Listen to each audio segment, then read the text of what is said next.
2800 करोड़ रुपए का एडजस्टमेंट था, इस बार 7000 करोड़ रुपए का एडजस्टमेंट है। तो टोटल अगर आप एडजस्ट कर देंगे सब कुछ तो 8-9 हज़ार करोड़ रुपए का एडजस्टमेंट बैठता है। लेकिन उनको भी अगर एडजस्ट कर देंगे तो नंबर आप मिक्स साइड पे मान के चलेंगे, बहुत ज़्यादा वीक या डैमेजिंग नंबर नहीं दिखाई पड़ेंगे। तो YOY क्यू ऑन क्यू दोनों पहले लिहाज से 6-6.5% के आसपास कंपनी का रेवेन्यू बढ़ा है। EBITDA 21,000 करोड़ रुपए, करीब 24-25 हज़ार करोड़ से घटकर आया है। मार्जिन 16% से 13% है। तो ऑपरेटिंग परफॉर्मेंस YOY बेसिस पर वीक है, लेकिन क्यू ऑन क्यू बेसिस पे भी थोड़ी सी वीक है। लेकिन कंपनी में 9,235 करोड़ रुपए के एडजस्टमेंट्स हैं, उनको अगर आप हटा देंगे तो इसलिए जो प्रॉफिट का फिगर आपको हाफ होता दिख रहा है, सीधे सीधे 5,000 करोड़ रुपए, वो फिगर को आप एडजस्ट करेंगे तो उतना खराब नहीं है। ऑपरेटिंग परफॉर्मेंस भी थोड़ी वीक है, लेकिन अदरवाइज नंबर्स में एडजस्टमेंट है, उसको हटा देंगे तो उतना खराब नंबर नहीं है जितना आप on a face of it देख रहे हैं। मुनाफे का नंबर 12,000 करोड़ से घट के सीधे 5700 करोड़, तो वो एडजस्टमेंट्स हैं इसके अंदर, लेकिन नंबर आप मिक्स साइड पे, मिक्स टू नेगेटिव बायस के साथ इसे रख सकते हैं। देखिए इशू सारा ये है कि ये पूरा का पूरा मामला गड़बड़ा गया था वो जब से वो विंडफॉल टैक्स और वो सब लगा था उसके बाद, क्योंकि ये वाला जो क्वार्टर था वैसे ओएनजीसी के लिए टेक्निकली बहुत अच्छा होना चाहिए था। क्रूड प्राइसेस स्टेबल थे इस क्वार्टर में, लेकिन यही प्रॉब्लम है ओएनजीसी की। अगर ओएनजीसी PSU कंपनी नहीं होती तो इस समय इसका भाव कम से कम 500 रुपये होना चाहिए था, जितने इसके एसेट्स हैं, जितनी इसकी अर्निंग्स हैं। लेकिन फिर वही एक प्रॉब्लम वही है कि सरकारी का ठप्पा लगा हुआ है, तो वो एक वो पीछा छोड़ता नहीं है। प्रॉब्लम यही रहती है। ओएनजीसी वन टाइम लॉस है 9,235 करोड़ रुपए का। दरअसल जो टैक्स डिस्प्यूट्स हैं 2016 से 2022 के बीच के, उसके लिए प्रोवाइड फॉर करा है। पर ध्यान रखिएगा 53% के मार्जिन के सामने 56% की एक्सपेक्टेशन, आए 45% पे है। तो नंबर्स डिसअपॉइंटिंग ओएनजीसी की तरफ से। एडजस्टमेंट्स के ऊपर की कहानी सुना रहा हूं। बैती साहब, चार्ट्स पे कैसा प्लेस्ड? ये वो स्टॉक है जिसमें रेजिलियंस तो रहा है। जब कच्चा तेल गिर भी रहा था तो डटा खड़ा ही रहा, 150 के ऊपर बना ही रहा। अब व्यू क्या बन रहा है स्टॉक पे? जी आशीष जी चार्ट्स पे मिक्स्ड व्यू बन रहा है। वीकली चार्ट्स पे काफी अच्छा पोजीशन है, लेकिन डेली चार्ट्स पे थोड़ा सा प्रॉफिट टेकिंग और एक थोड़ा सा रेजिस्टेंस ऊपर के लेवल पे देखने मिल रहा है। 165 एंड 167 का जो जोन है वहां पे एक रेजिस्टेंस देखने मिल रहा है। फ्राइडे को एक थोड़ा सा प्रॉफिट टेकिंग भी देखने मिला था। मुझे लगता है कि शायद आज थोड़ा सा प्रॉफिट टेकिंग भी देखने मिल सकता है। तो की जो लेवल्स वॉच करने के है वो है नीचे की साइड में 162। अगर उसके नीचे जाता है, जिनके पास भी पोजीशन है लॉन्ग, वो एक बार क्लोज कर ले। और अगर ऊपर में 165 और 167 का ब्रेकआउट आ जाता है इसका, तो फिर इसमें एक फ्रेश रैली देखने मिल सकती है जो 173 तक दिखा सकती है। तो थोड़े से इन जोन्स का वेट करे। जिनके पास भी लॉन्ग है 162 का एक स्टॉप लॉस स्ट्रिक्टली मेंटेन करे। ओएनजीसी पे ये व्यू देखते हैं खुलता कैसे। अच्छी बात ये हो गई, फ्राइडे को जहां छोड़ा था रात सुबह के बीच में कच्चा तेल उछल गया है। देखते हैं बिहेव कैसे करेगा। बाकी के वायदा बाजार के कई सारे नंबर्स आए, उन पर जाऊं उससे पहले एक और इंटरेस्टिंग न्यूज पे आया था। सन फार्मास्यूटिकल्स टैरो को पूरा एक्वायर करने के मूड में आता हुआ। क्या खबर है सुमित? जो बची हुई हिस्सेदारी है टैरो फार्मा की, करीब 24-25% के आसपास की हिस्सेदारी, उसको अब सन एक्वायर कर सकता है। रफली $38 पर शेयर ऑल कैश डील के लिए उन्होंने एक बिड को प्रपोज किया है, जिसको ऑन द कॉन्ट्ररी टैरो ने भी ये बात मानी है कि वो किसी बाहर की पार्टी को अपना स्टेक बेचने में इंटरेस्टेड नहीं है। तो घरेलू जो उनका ऑलरेडी एक बड़ा निवेशक है या बड़ा इन्वेस्टर है, उसको ये अपना हिस्सा बेचने की सोच रहे हैं। तो ये जो सब्सिडरी थी उसी को पेरेंट को ही पूरा अब ये स्टेक ले सकता है। जो ऑल कैश डील रहेगी, रिवर्स ट्रायंगुलर मर्जर के साथ ये डील होते हुए दिखाई पड़ेगी। होली ओन सब्सिडरी कंपनी को बनाया जाएगा और जो मर्जर एग्रीमेंट है टैरो का वो होता हुआ दिखाई पड़ेगा। बहुत समय से इसकी इजरायली सब्सिडरी के तौर पे हम जानते ही हैं इसे, अब फुल कंपनी बन सकती है। तो एक्विजिशन ऑन द कार्ड्स है और गोइंग फॉरवर्ड $38 पर शेयर के आसपास टैरो की कीमत आंकी गई है और ये दोनों ही कंपनियों की तरफ से इनिशिएशन होता हुआ दिखाई पड़ रहा है। तो एक क्रूशियल अपडेट है सन फार्मा से रिलेटेड। सन फार्मास्यूटिकल्स 76% मौजूदा स्टेक 100% एक्वायर करना चाहती है अपने आम टैरो फार्मा में $38 पे पर शेयर। इस समय टैरो का स्टॉक मेरे ख्याल से 29 रुपए के आसपास चल रहा है। तो एक बढ़िया 30% के अपसाइड के साथ एक्वायर करेंगे। प्रीमियम तगड़ा है। शर्मिला, कैसे देखते हो आप इस न्यूज पैक को? ब्रोकरेजेस की जो रिपोर्ट्स आई थी वो लार्जली इसके Q4 नंबर्स रिलेटेड ज्यादा कहानी प्रेजेंट कर रही हैं, जो बाय रिपोर्ट्स स्क्रीन्स पे नजर आएंगी। लेकिन टैरो में 100% स्टेक, $300 मिलियन का आउटफ्लो, कैसा है ये स्टेप जो सन फार्मा लेने की तैयारी कर रहा है? बिल्कुल है। अभी मैं वही सोच रही थी क्योंकि मुझे स्टॉक तो अच्छा लगता है, बट वो इट वाज बेसिस ऑफ जो आप कह रहे थे कि जो नंबर्स है, जिस तरह की स्ट्रैटेजी रही है, तो मुझे लगता है कि ये जो आप कह रहे थे ना कि जो प्रीमियम उन्होंने दिया है for the reminder of the stake, क्योंकि वैसे भी वो उसमें मेजॉरिटी स्टेक होल्डर थे, तो उसको पूरा बाय आउट करने के पीछे उनका कुछ तो उनकी वजह रही होगी। एंड आई थिंक वो क्लैरिटी आनी चाहिए कि why have they chosen to do this. और तब मुझे लगता है कि we will be better place to sort of understand the implication, क्योंकि अभी हम सिर्फ वो कैश इम्प्लीकेशन को ज्यादा we are giving that more importance. So I'll just wait to sort of process this news a little bit. Sun pharmaceuticals, quickly इसका chart check. Sachin, बढ़िया moves आए फ्राइडे को, लेकिन वो नंबर्स रिलेटेड थे। कैसे देख रहे हो आप चार्ट्स पे? बिल्डअप कैसा है? कहां जाने की तैयारी हो रही है? कोई व्यू बन रहा है क्या? आशीष जी, डेफिनेटली यहाँ पर काफी पॉजिटिव प्राइस ट्रैक्शन है एंड जिस इंटेंसिटी से इसने एक रिबाउंड लिया है 920 लेवल के आसपास एक बेस बना के, तो क्लियरली यहाँ पर जो एक ऑनगोइंग करेक्टिव वेव चल रही थी पिछले 4 महीनों से, मुझे लग रहा है वो पर्टिकुलर वेव अभी कभी जाकर खत्म हो चुकी थी एंड उसी का एक कंफर्मेशन फ्राइडे की क्लोजिंग में एस्टैब्लिश हुआ है। तो ट्रेडिंग के लिहाज से तो मुझे लग रहा है 1040 1045 के आसपास के स्विंग्स बनने चाहिए, बट स्टॉप लॉस 940 के आसपास आपको लगाना पड़ेगा, थोड़ा सा लंबा होगा, बट पोजिशनली मुझे लग रहा है वापस अपने लाइफ टाइम हाईज के आसपास के स्विंग्स बनने की प्रोबेबिलिटी भी नजर आ रही है। तो डेफिनेटली इसको ट्रेडिंग एंड पोर्टफोलियो के लिहाज से उतारा जा सकता है एंड जिस तरीके से स्ट्रक्चर है, मुझे लग रहा है ये स्ट्रक्चर में बदलाव तभी होगा जब 930 के नीचे की अभी यहाँ से क्लोजिंग एस्टैब्लिश होगी। तो आई थिंक एक करेक्टिव वेव प्रॉपर एस्टैब्लिश हुई थी, कंप्लीट हुई है एंड वहां से एक फ्रेश इंपल्स बनने की प्रोबेबिलिटी नजर आ रही है। सो जरूर खरीदारी करनी चाहिए सन फार्मा के फ्यूचर्स में। खरीदना चाहिए। वैसे 100% एक्वायर करके डीलिस्ट करने की तैयारी हो रही है टैरो को, देखते हैं कितना सक्सेसफुल रहता है।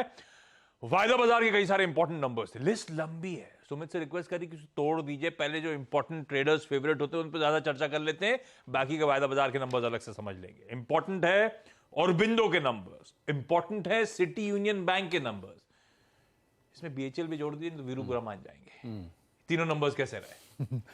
तो शुरुआत करता हूं मैं औरोबिंदो फार्मा के नंबर्स के साथ। औरोबिंदो फार्मा के नंबर्स ऑपरेशनली आपको स्ट्रांग दिखाई पड़ेंगे, चाहे बीटा फ्रंट पर हो, दोनों ही लिहाज से, वाई बेसिस पे भी, सीक्वेंशियल बेसिस पे भी। ऑपरेशनल फ्रंट पे नंबर्स ठीक है इनके। रेवेन्यूज 11% बढ़ा है, मुनाफे में 12% का डिक्लाइन है, ये इस पे आता हूँ थोड़ी देर में, लेकिन ऑपरेशनल नंबर्स को लेकर आए बीटा और बीटा मार्जिन को, क्योंकि दोनों ही साइड पे, चाहे वाई बेसिस पे जाएंगे या सीक्वेंशियल बेसिस पे जाएंगे, तो ऑपरेशनल नंबर्स थोड़े बेटर साइड पे दिखेंगे। 1000 करोड़ रुपए के आसपास का बीटा आया है, मार्जिन थोड़ा डिक्लाइन है, लेकिन कंपनी के केस में दोनों ही वाई बेसिस पे पिछले बेस क्वार्टर में और इस बार भी एक नीचे एडजस्टमेंट्स हैं टैक्स क्रेडिट को लेकर भी और एक एक्सेप्शनल पेमेंट को लेकर भी, तो जिसका इंपैक्ट कंपनी की प्रॉफिटेबिलिटी पे आ रहा है। तो ऑपरेशनल नंबर्स ठीक हैं वाई बेसिस पर और सीक्वेंशियल बेसिस पे, अदरवाइज नंबर्स में प्रॉफिटेबिलिटी में आपको डिक्लाइन दिखाई पड़ेगा। बीएचईएल के नंबर्स वाई बेसिस पे वीक, लेकिन क्यू ऑन क्यू बेसिस पे बहुत ही स्ट्रॉन्ग कमबैक कंपनी की तरफ से होता हुआ दिखाई पड़ा है। तो वाई बेसिस पे आपको नंबर ये सामने दिखेंगे, मुनाफे में करीब 611 करोड़ का मुनाफा 912 करोड़ से घटकर 8,227 करोड़ रुपए के आसपास की बढ़त वाई बेसिस पर। ऑपरेशनल फ्रंट पर भी नंबर आपको इसी तरह के दिखाई पड़ेंगे, थोड़े वीक साइड पर। वाई बेसिस पर बीटा करीब 986 करोड़, मार्जिन 12%। लेकिन यही नंबर्स को अगर आप क्यू ऑन क्यू बेसिस पे देखेंगे तो बहुत ही बढ़िया कमबैक कंपनी की तरफ से है। तो स्ट्रॉन्ग क्यू ऑन क्यू और वाई साइड पे, वीक साइड पे नंबर है। सिटी यूनियन बैंक, ये नंबर भी लेकर आइए, क्योंकि नंबर्स के केस में इसको मैं मिक्स साइड की कैटेगरी के अंदर एक बार को रखा जा सकता है। एनआई करीब 1% बढ़ा है, पैट 4% बढ़ा है, 218 करोड़ रुपए। लेकिन कंपनी के लिए crucial asset quality, slippage in between the line है। उन नंबर्स को अगर आप देखेंगे तो वहां पर एसेट क्वालिटी के अंदर डिक्लाइन है सीक्वेंशियल बेसिस के अंदर आते आते, और ग्रॉस एनपीए करीब 4.62 से घट के 4.37 और नेट एनपीए भी 2.5% से घट के 2.25% के आसपास है। तो ये साइड थोड़ा बेटर आपको दिखाई पड़ेगा, इसलिए मैं इसको फ्लैट टू पॉजिटिव साइड पर काउंट करके चल रहा हूं। तो ये इस लिहाज से आप देखेंगे। दिक्कत में है औरबिंदो, अच्छे नंबर्स, बाकी दोनों पे आता हूं। पहले बीएचईएल लेकर आइए स्क्रीन पे, और बीएचईएल के नंबर्स कमजोर हैं, मार्जिन्स कॉन्ट्रैक्ट हुए, और कमेंट्री कहती है जिस वंदे भारत ऑर्डर को लेकर बड़ा उत्साह था, काफी चैलेंजिंग होना है उसमें मार्जिन्स ला पाना, क्योंकि आपको याद होगा इन्होंने जो L1 था उसको इस कंसोर्शियम ने मैच करा था। 120 करोड़ उनका था, 140 इनका था। मैच करने से इनको बड़ा चैलेंजेस आएंगे, तो वंदे भारत से बहुत ज्यादा प्रॉफिटेबिलिटी में फायदा शायद ना मिले। गाबा सर, बीएचईएल चार्ट्स पे कैसा प्लेज? नंबर्स कमजोर। हाँ, नंबर कमजोर हैं, पॉसिबल है कि थोड़ा डिप मिले। ट्रेड कर रहा है 79 के आसपास बीएचईएल, 81 का स्टॉप लगाकर चले तो पॉसिबल है कि 75 का जोन देखने को मिल सकता है। लेकिन जो बेसिक चार्ट स्ट्रक्चर है वो ठीक ही है, लेकिन लोअर लेवल्स में लगता है अब 72 75 जोन पे एक सपोर्ट मिलना चाहिए। फिलहाल शॉर्ट टर्म में वीक है बीएचईएल। वीक है बीएचईएल, नंबर्स कमजोर। और सिटी यूनियन बैंक, सतपुते साहब, मार्जिन साल दर साल आशीष जी, देखिए, क्यों City गिरे, Union- 5-6 साल के लोस पे पहुंचे, बैंक मार्केट शेयर लूज कर रहा है, चार्ट्स पे कैसा प्लेस्ड? आशीष जी, देखिए, चार्ट के लिए तो साइडवेज ही है। यहाँ पे एक सिमेट्रिकल ट्रायंगल फॉर्मेशन है जिसमें ये ट्रेड हो रहा है, तो आज के लिए इसका इंपॉर्टेंट होगा 135 का लेवल। अगर ये 135 का लेवल टूटता है तो ये जो रैली चली थी फिर ये निगेट हो जाएगा, इन दैट केस सेलिंग आएगा, और कम से कम मुझे लगता है 120 125 तक का फॉल इसमें पोजिशनली बनेगा। तो आज के लिए आप कह सकते हैं कि इट्स एन ऑलमाइटी लेवल 135। अगर ये टूटता है तो सेल करें। ओके, चलिए एक काम करा जाए, वायदा के बचे हुए जो इंपॉर्टेंट रिजल्ट्स आए थे ओवर द वीकेंड, कौन कौन से थे? सुमित, कैसे रहे, कौन कौन से नंबर्स? बचे हुए नंबर्स में आते हैं पीएफसी, जीएमआर, चंबल और ईआईएल। ये कुछ और नंबर्स हैं इनके ऊपर आप ध्यान देंगे। तो पहले पीएफसी लेकर आइए। पीएफसी के नंबर्स आपको बेटर साइड पे दिखाई पड़ेंगे वाई बेसिस पर। एक अच्छे डिसबर्समेंट के नंबर्स भी हैं, ग्रॉस एनपीवी घटा है और 3,476 करोड़ रुपए के आसपास का एनआई का नंबर है। ग्रोथ है 34% के आसपास की प्रॉफिटेबिलिटी में ग्रोथ है। ग्रॉस एनपीवी घटे हैं, डिसबर्समेंट का नंबर बेटर साइड पर है, लेकिन सीक्वेंशियल नंबर थोड़ा सबड्यूड है, इसीलिए इसको मैं मिक्स कैटेगरी या मिक्स टू पॉजिटिव कैटेगरी के अंदर डाल के चल सकते हैं। एक अच्छे साइड पर नंबर आप पीएफसी के काउंट करेंगे। इसके अलावा कुछ और नंबर्स में आप इंजीनियर्स इंडिया लिमिटेड और चंबल फर्टिलाइजर का नंबर लाए। चंबल फर्टिलाइजर नंबर तो बहुत ही वीक साइड पर है, तो साफ साफ क्लियर डिमार्केशन है कि तो वीक नंबर है। चंबल के इस क्वार्टर के अंदर प्रॉफिटेबिलिटी करीब 94 करोड़ आ गई, 250 करोड़ से घटकर। ये वाई सीक्वेंशियल दोनों आधार से नंबर्स थोड़े वीक साइड में दिखेंगे। ऑपरेशन फ्रंट पे भी नंबर्स काफी वीक दिखाई पड़ रहे हैं। आप आइए एक बार ईआईएल के नंबर्स लेकर किस तरह की सिचुएशन वहां पर देखने को मिलेगी कि इंजीनियर्स इंडिया लिमिटेड के नंबर्स में आपको थोड़ा बेटर साइड पर सिचुएशन दिखाई पड़ेगा एक आधार पर, यानी कि एक तिमाही आधार पर यहाँ पर भी बीएचईएल की तरह से थोड़ा पिक आता हुआ दिखाई पड़ा है, लेकिन वाई बेसिस पे थोड़ा सबड्यूड साइड पे नंबर उसके दिखाई पड़ेंगे। और लास्टली जो नंबर्स जिन पे आपको ध्यान देना होगा उसमें एक नंबर आ जाएगा जीएमआर का भी। जीएमआर के केस में नंबर्स आपको वाई बेसिस पे थोड़े से वीक साइड पे दिखाई पड़ेंगे, क्योंकि जो लॉस है वो इनका बढ़ता हुआ दिखाई पड़ा है। 141 करोड़ से बढ़ के 442 करोड़ रुपए हुआ है। आय बढ़ी है लेकिन घाटा बढ़ना ये थोड़ा सा कंसर्न इनका दिखाई पड़ेगा, इसलिए वीक साइड पे आप इस नंबर को मानकर चल सकते हैं। ये बाकी के नंबर्स, खैर इन रिजल्ट्स पे देखते हैं खुल के किस तरह का रिएक्शन आता है 9:15 में कंटिन्यूस सेशन में। उसके बाद जहां पे अच्छे मूव्स आ रहे होंगे, यहाँ पे कोई समीकरण बैठ रहे होंगे, एक्सपर्ट से बातचीत हो जाएगी। सन फार्मा अलग से डिस्कस करा था, इंपॉर्टेंट खबर थी। ऐसे ही आईसीआईसीआई लोम्बार्ड का एक की ओवरहैंग छटने की खबर आती हुई।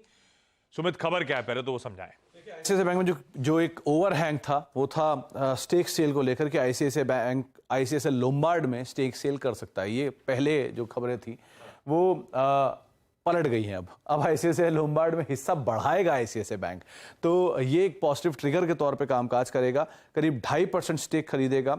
4% को बोर्ड ने मंजूरी दी है। इसमें से पहला लॉट जो है वो करीब 9 सितंबर 2024 तक ये स्टेक लेते हुए दिखाई पड़ेंगे। 48% ऑलरेडी स्टेक ओन करता है आईसीआईसीआई बैंक और उनको स्टेक यहाँ पर बढ़ाने को अप्रूवल आता हुआ दिखाई पड़ा है बोर्ड की तरफ से। तो ये पॉजिटिव ट्रिगर के तौर पर कामकाज करेगा और जो ओवरहैंग था वो अब यहाँ से हटता हुआ दिखाई पड़ेगा। मानस, आईसीआईसीआई लोम्बार्ड, दरअसल आपको याद होगा कुछ दिन पहले ही आरबीआई ने हरी झंडी दी थी। एचडीएफसी बैंक, एचडीएफसी लिमिटेड जो मर्ज्ड एंटिटी है वो एचडीएफसी लाइफ में 50% से ज्यादा स्टेक रख सकती है। उसी कड़ी में इनके पास 48% है आईसीआईसीआई बैंक के पास आईसीआईसीआई लोम्बार्ड का। उनको हरी झंडी दे दी, यहां पे भी एक रिलीफ मिलता हुआ। तो जो सेलिंग का ओवरहैंग था उस जगह आईसीआईसीआई बैंक अपना स्टेक बढ़ाता हुआ नजर आएगा। मानस, चार्ट्स पे आईसीआईसीआई लोम्बार्ड जनरल इंश्योरेंस कैसा?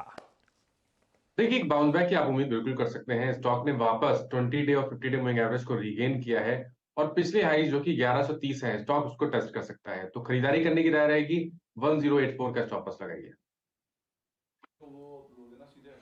ओके, चलिए ये सारी कहानी हो गई इंपॉर्टेंट रिजल्ट्स की। बाकी रिजल्ट, एक प्लेट बनिएगा एक जॉइंट गुड बैड की, कुछ मत बताइए, सिर्फ वो प्लेट दिखा दीजिए। डायरेक्टर साहब वो प्लेट दिखा दीजिए। बाकी क्योंकि बहुत सारे नंबर छोटे मझौली कंपनियों के आ रहे हैं वो लेकर आइए पहले गुड बैड अगली की, क्योंकि उस प्लेट में कुछ नहीं आपको दिखाई पड़ेंगे, सिर्फ गुड है।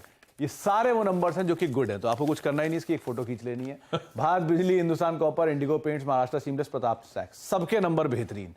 दीप Industry, Krishna Diagnostic, Caplin Point, Green Lamp, इन सबके नंबर्स बेहतरीन। Ahluwalia Contract, Salasar Tech, NCC, Ion Exchange, सबके नंबर्स बेहतरीन। ये अच्छे नंबर्स हैं। ये कमजोर है। PNC Infra, Inox Green, Harrison Malayalam, Mirza International weak side पे सबके numbers. Barbeque Nation, Shalimar Paints, Precision Camshaft weak side पे सबके नंबर्स। मिक्स साइड पे नंबर जहां पे क्यू ऑन क्यू बेहतर है, वाई बेहतर है, उस तरह के नंबर्स में Godfrey Phillips, MOIL, JK Cement, Savita Oil, ये सब mix. Mangalam Cement, Chemcon Speciality, Tide Water Oil, Capacite Infra, ये सब मिक्स। और इसके अलावा 8 के 8 और Easy Trip, Kamat Hotel, IFB Industries, हुडको, ये सब मिक्स साइड पर आप मान के चल सकते हैं। ले हो गया काम। हाँ। देख रहे हो विनोद, वो जितने अच्छे नंबर्स थे वो सारे के सारे स्टॉक्स अच्छे कर रहे थे पहले से, जितने खराब नंबर थे वो सारे के सारे वीक थे। मार्केट को सब पता है।